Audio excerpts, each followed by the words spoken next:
ਇੰਨੇ ਜ਼ਿਆਦਾ ਐਡਵਾਂਸ ਜਿਹੜੇ ਸਕੈਮਰ ਜਿਹੜੇ ਹੁੰਦੇ ਜਾ ਰਹੇ ਆ, ਤੇ ਫਿਰ ਨਿਸ਼ਾਨੀਆਂ ਕੀ ਰਹਿੰਦੀਆਂ? ਹੁਣ ਬ੍ਰੋਕਰ ਕਹਿੰਦਾ, ਜਿੱਦਾਂ ਇਹਨਾਂ ਨੇ ਕਿਹਾ ਵੀ ਮੈਨੂੰ ਹੈਕ ਕਰ ਲਿਆ, ਇਹਨੂੰ ਵੀ ਹੈਕ ਕਰ ਲਿਆ, ਉਹਨੇ ਕਿੱਦਾਂ ਕੀਤੀ, ਚੱਕ ਕੇ ਕਿਸੇ ਨੇ ਆਪਣਾ ਪਾਤਾ, ਵੱਧ ਪ੍ਰਾਈਸ ਲਾ ਕੇ ਜਿਹੜਾ ਉਹ ਕਰਤਾ।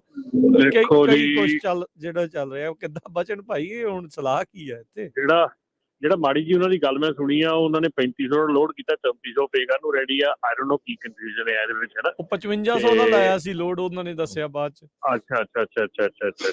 ਸੋ ਦੇਖੋ ਜੀ, ਚਾਹੇ ਜੋ ਮਰਜ਼ੀ ਆ, ਠੀਕ ਹੈ ਨਾ, ਇਹ ਪ੍ਰੋਬਲਮਸ ਉਦੋਂ ਆਉਂਦੀਆਂ ਜਦੋਂ ਅਸੀਂ ਆਪਣਾ ਹੋਮਵਰਕ ਨਹੀਂ ਕਰਦੇ, ਜਦੋਂ ਅਸੀਂ ਇਨੀਸ਼ੀਅਲ ਲੋਡ ਲੈਂਦੇ ਆ, ਉਦੋਂ ਅਸੀਂ ਢੰਗ ਨਾਲ ਉਹਨੂੰ ਇਨਵੈਸਟੀਗੇਟ ਨਹੀਂ ਕਰਦੇ, ਕਾਹਲੀ ਕਰ ਲੈਂਦੇ ਲੋਡ ਲੈਣ ਲੱਗੇ, ਕੰਪਨੀ ਦਾ ਕ੍ਰੈਡਿਟ ਚੈੱਕ ਨਹੀਂ ਕਰਦੇ, ਬ੍ਰੋਕਰ ਦਾ ਕ੍ਰੈਡਿਟ ਚੈੱਕ ਨਹੀਂ ਕਰਦੇ।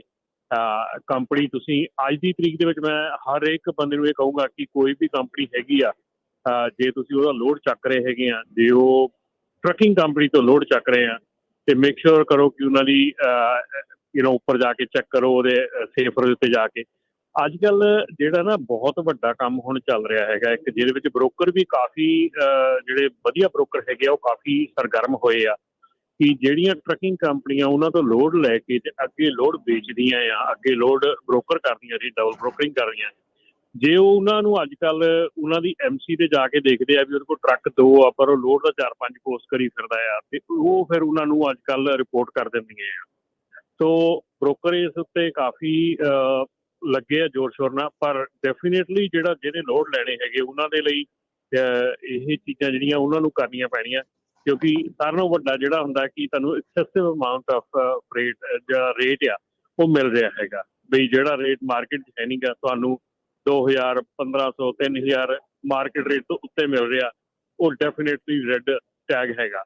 ਦੂਸਰੀ ਗੱਲ ਇਹ ਆ ਕਿ ਕੋਈ ਵੀ ਕੰਪਨੀ ਦਾ ਜਿਹੜਾ ਤੁਸੀਂ ਲੋਡ ਚੱਕਦੇ ਆ, ਉਹਦੀ ਸੇਫਰ ਦੇ ਉੱਤੇ ਜਾ ਕੇ ਜਿਹੜਾ ਨੰਬਰ ਉੱਤੇ ਦਿੱਤਾ ਹੈਗਾ, ਉੱਥੇ ਕਾਲ ਕਰੋ, ਉੱਥੇ ਕਾਲ ਕਰਕੇ ਪੁੱਛੋ ਕਿ ਇਹ ਲੋਡ ਨੰਬਰ ਹੈਗਾ, ਇਹ ਉਹਨਾਂ ਦਾ ਹੈਗਾ ਕਿ ਨਹੀਂ ਹੈਗਾ। ਸੋ ਇਨੀਸ਼ੀਅਲ ਸਟੈਪਸ ਜੇ ਤੁਸੀਂ ਨਹੀਂ ਕਰਨੇ ਹੈਗੇ ਤਾਂ ਤੁਸੀਂ ਇੱਦਾਂ ਹੀ ਲੋਡ ਚੱਕਣੇ ਆ, ਤਾਂ ਇਹ ਫਰਾਡ ਤੁਹਾਡੇ ਨਾਲ ਐਵਰੀਡੇ ਹੋਣੇ ਹੀ ਹੋਣੇ ਆ। There is no technology out there ਕਿ ਜਿਹੜੀ ਇਹ ਪ੍ਰੀਵੈਂਟ ਕਰ ਸਕਦੀ ਹੈ।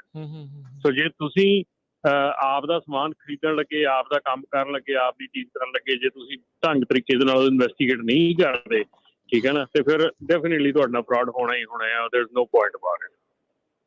ਜੀ ਬਿਲਕੁਲ ਜੀ ਸਰੋਤਿਓ, ਜੇ ਤੁਹਾਡਾ ਵੀ ਕੋਈ ਕੁਐਸਚਨ ਹੈਗਾ ਤੁਸੀਂ ਕਾਲ ਕਰ ਸਕਦੇ ਹੋ। ਲਾਈਵ ਪ੍ਰੋਗਰਾਮ ਚੱਲ ਰਿਹਾ ਅਪਡੇਟ ਟਰੱਕਿੰਗ ਦਾ 408 272 5200 4082725200।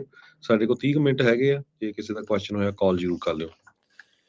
ਅਗਲੀ ਰਮਨ ਜੀ, ਆਪਾਂ ਗੱਲ ਕਰਦੇ ਜਾਈਏ FMCSA ਦੇ, ਕਹਿੰਦੇ ਆਵਰ ਆਫ ਸਰਵਿਸ ਐਗਜ਼ੈਂਪਸ਼ਨ ਦੇ ਕਰਕੇ